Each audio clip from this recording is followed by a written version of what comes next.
Olá, bonitos e bonitas do terceiro ano, como é que vocês estão? Faço o voto que vocês estejam bem. O vídeo de hoje nós vamos tratar do conteúdo, né, do que a gente viu durante o segundo período. É uma revisão que vai tentar sintetizar todo esse conteúdo e vocês podem estar utilizando essa síntese para estudar para a avaliação, que é a próxima semana. Mas vamos lá. De forma sintética, eu separei 6 pontos essenciais que vocês precisam estudar e que vocês precisam, né, trabalhar isso de forma mais específica, e aí vocês vão conseguir resolver todas as questões da avaliação e também resolver algumas questões das avaliações externas que vêm por aí. O primeiro ponto é o conceito de cidade e urbano. Nós entendemos na aula anterior, né, que vocês podem estar revisitando, que cidade está pautado para o material e urbano está pautado para o subjetivo. Enquanto o urbano é o estilo de vida que as pessoas levam, a cidade é a materialização desse estilo de vida. O processo de urbanização no mundo, ele se dá a partir do século XVIII. A gente tem a cidade, a existência da cidade bem mais antiga. Alguns estudiosos acreditam que no Neolítico, quando o homem deixou de ser nômade, né, ele passou a ser semi-nômade, ele já começou a estruturar um rabisco, né, de cidade, um rascunho do que viria a ser cidade. Mas a cidade foi tendo funções diferentes. E a cidade atual, como nós conhecemos, com as funções atuais, ela vai ganhar esse significado e vai passar por processos intensos de urbanização a partir do século XVIII. E aí entra o nosso segundo ponto de estudar, que são as duas ondas de urbanização. Lembra que lá na aula anterior eu falei que eu enxergava a urbanização do mundo, né? Quem sou eu? A partir de 3 ondas, mas oficialmente nós temos os estudos, a literatura, na geografia, dizendo que existem 2 ondas de urbanização. Essas 2 ondas de urbanização são separadas em atualidade, né, como está agora a urbanização, e anteriormente, como se iniciou. Iniciou no século XVIII, em meados do século XVIII, com a primeira Revolução Industrial nos países europeus e, posteriormente, na segunda Revolução Industrial na América do Norte. Então, a primeira onda de urbanização vai se dar na Europa e na América do Norte, a partir do intenso processo de industrialização que esses países vão enfrentar, né? A segunda onda de urbanização, então, vai se dar de meados do século XX aos dias atuais na América do Sul e no continente africano, né? Alguns países do continente asiático também passarão por essa segunda onda de urbanização, mas mais intensa na América do Sul e no continente africano, porque esses países vão passar por um processo de neocolonização, consequentemente um processo de industrialização tardia, e aí a segunda onda de industrialização vai acontecer neles, a partir de meados do século XX até os dias atuais. Então, segundo ponto, ondas de urbanização. Estudem bastante elas, tá? Algo que vai ser cobrado com maior intensidade é a urbanização dos países periféricos, que é onde nós, Brasil, estamos localizados, né? Existem características muito específicas da urbanização dos países periféricos.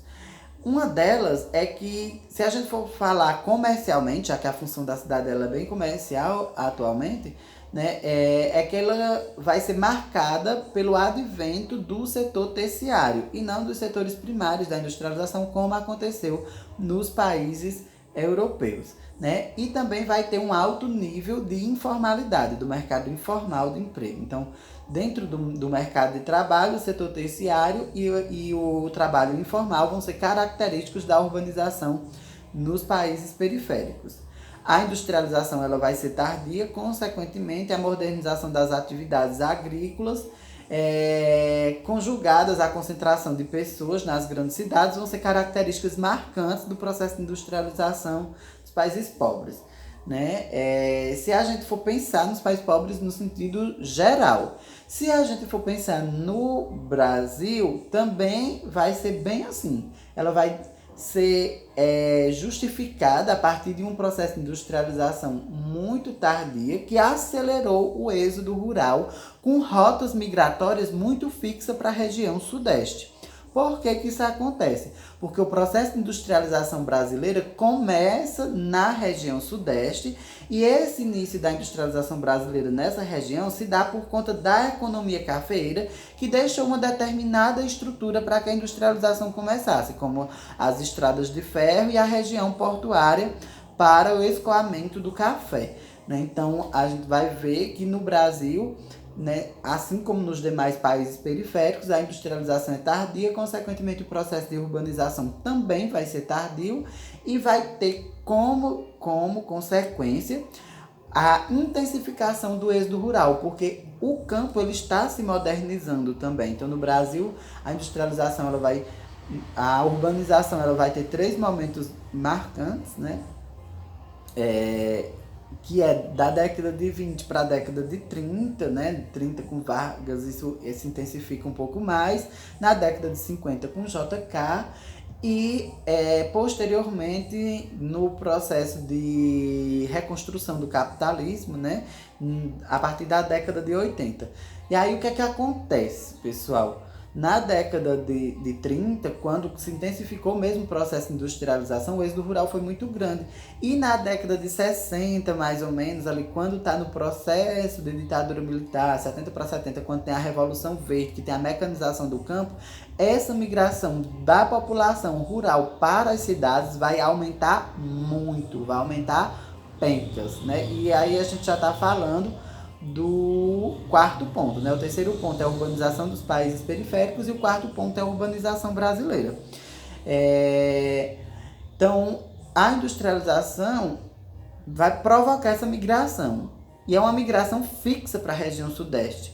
O eixo migratório urbano só vai mudar no país já agora no início do século XXI, quando a concentração industrial ela aumenta muito na região sudeste e as indústrias começam a procurar novos mercados locacionais para atender às suas expectativas de lucro. E aí, conforme a indústria vai mudando, né, vai havendo a desconcentração espacial da indústria e, consequentemente, outras cidades que vão recebendo essas indústrias que antes não tinham recebido, elas vão começar a aumentar de tamanho porque a sua população vai aumentando. Então, com o aumento da população urbana, no Brasil começa a ter uma série de problemas socioeconômicos, socioculturais. Um desses problemas é o aumento do número de favelas e cortiços, né? Eu não estou dizendo aqui que a favela é um problema. Eu estou dizendo aqui que o aumento do número de favelas no Brasil traz consigo aumento de problemas sociais. Por quê? Por mais que a favela seja um espaço urbano com recorte próprio, com a cultura própria, com a organização socioespacial própria dela, ela traz consigo também a marca da pobreza. E a pobreza traz consigo várias outras marcas de problemas sociais, como a fome, a falta de moradia adequada, a falta do uso adequado para a construção dessas moradias, né? A falta de saneamento básico, né? E os cortiços são bairros operários que, consequentemente, também vão ser bairros pobres com esses problemas sociais. E quanto mais problemas sociais existir em uma cidade, mais violência vai existir nessa cidade. Então, são problemas sociais que a urbanização traz. Ítalo, esses problemas sociais urbanos, eles são enfrentados apenas por países periféricos? Não. Nós estamos no estágio inicial de urbanização. Os países ricos passaram por todos esses problemas lá no século XVIII, século XIX, e agora eles conseguiram reverter o quadro. Nós estamos vivenciando esse processo de urbanização.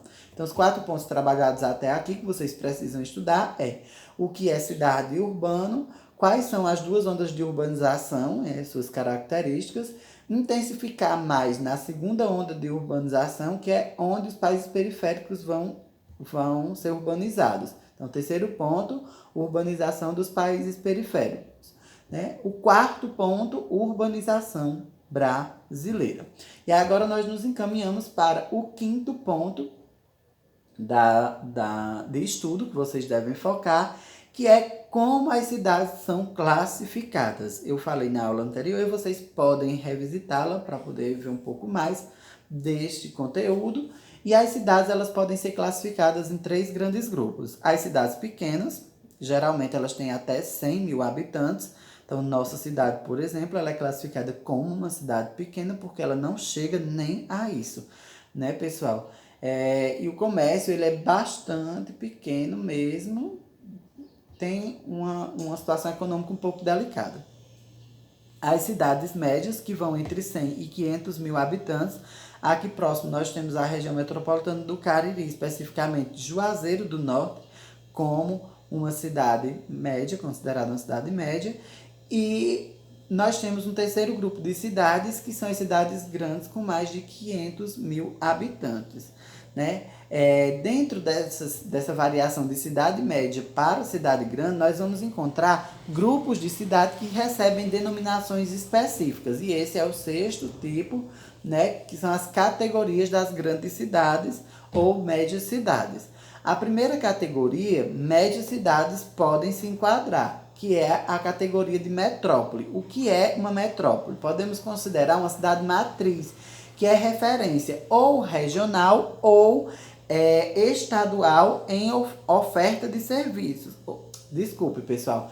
A metrópole é uma referência ou regional ou nacional em oferta de serviço, né? É uma cidade que as cidades ao seu entorno não oferecem serviços que tem nela.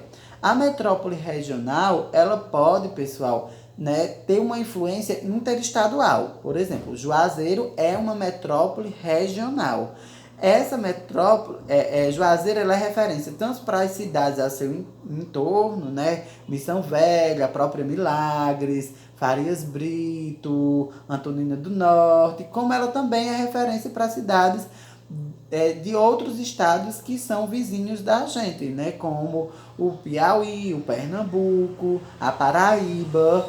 Então, nós mesmos enxergamos o movimento pendular diário de Topics passando de Cajazeiras, aqui para o interior da cidade de Milagres, indo em direção a Juazeiro, né? Então, nós entendemos que Juazeiro é uma metrópole regional, pela lei, né? Pela geografia, ela não tinha todos os critérios, mas é uma metrópole regional e é uma cidade que tem influência de cunho interestadual. Mas nós podemos ter metrópoles que vão ter influências, né, a nível nacional. Fortaleza, por exemplo, é uma grande metrópole com influência a nível nacional.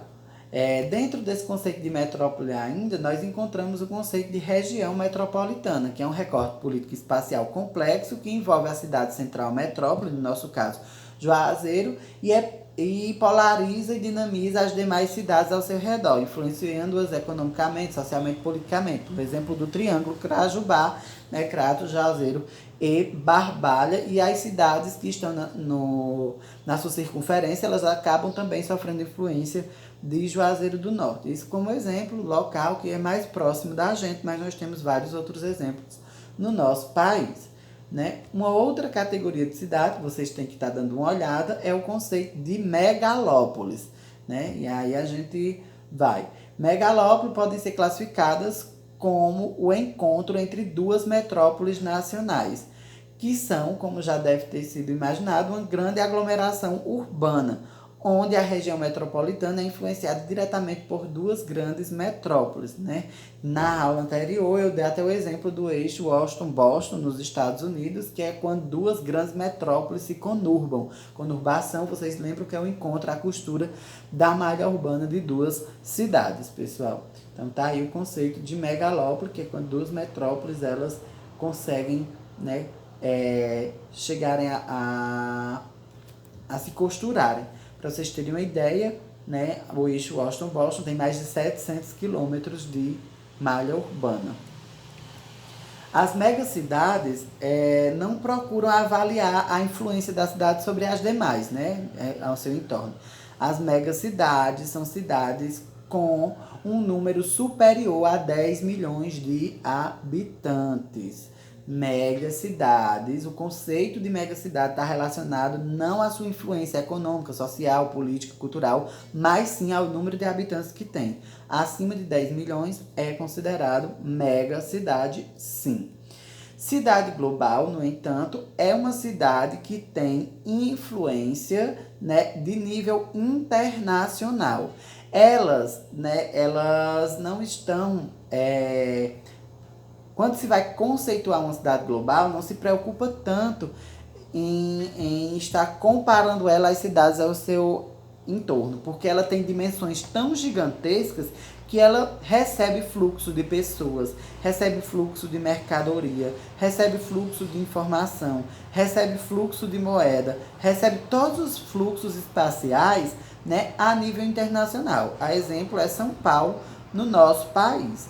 Então, a cidade global é uma cidade que tem influência internacional, ultrapassando a influência de nível nacional, Esses, então, foram os 6 grandes pontos, né, que vocês precisam estar estudando e compreender. O que é cidade e o que é urbano, quais são as 2 grandes ondas de urbanização e suas características, como aconteceu e quais são as características da urbanização dos países periféricos, como aconteceu a urbanização brasileira, né? O segundo capítulo da unidade que nós estamos estudando fala especificamente da urbanização brasileira, né? Quais são os tipos de cidade, né? Considerando o tamanho, cidade pequena, média e grande, e quais são as categorias de cidade, que é o 6º ponto. Então, a metrópole, megalópole, megacidade e cidades globais. São essas quatro categorias de cidade. Bem, essa foi uma pequena revisão, dá um norte para o que vocês precisam estudar. Quinta-feira nós vamos ter um encontro pelo Google Meet e vocês podem tirar mais dúvidas diante desse norte que eu estou dando para vocês. Eu agradeço a atenção de vocês.